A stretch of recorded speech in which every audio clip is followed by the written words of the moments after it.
think the first time I was diagnosed, we sort of didn't know what to expect. I think in a way didn't really have a choice but to kind of go at it head on and just sort of learn as we went.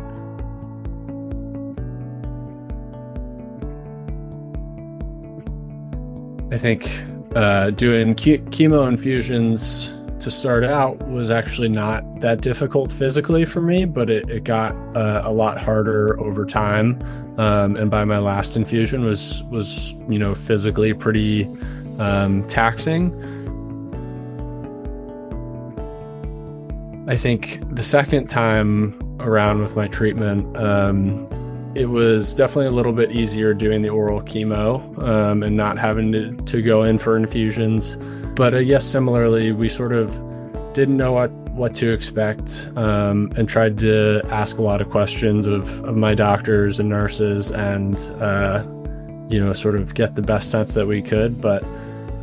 overall, I think it was really about just kind of going with the flow and learning as we went and trying to adapt and figure out what worked best for me.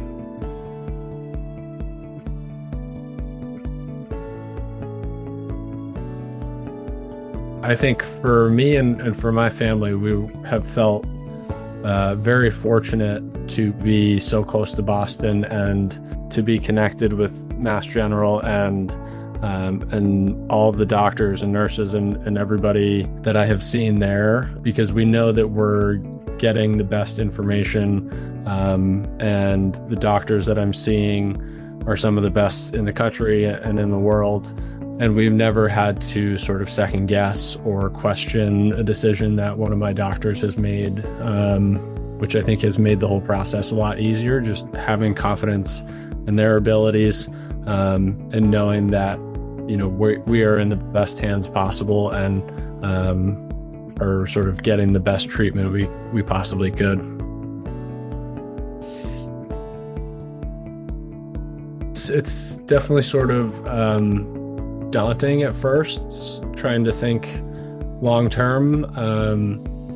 but I've also kind of accepted that I'm willing to give my time in that way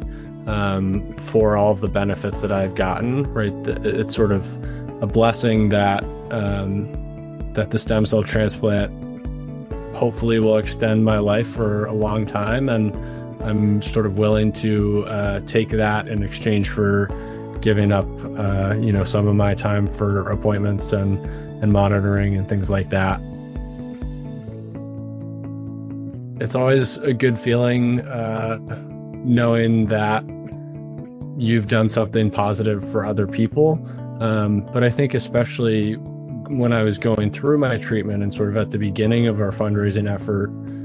it was a really sort of hopeful and joyful moment for me each time I saw one of those donations come in and being able to see people's messages come with them, and knowing that everybody was sort of supporting me, but also willing to make a donation and support a bigger cause, I think really felt empowering and felt like we were turning sort of a not so great situation into something that was really, really positive and really powerful and really meaningful.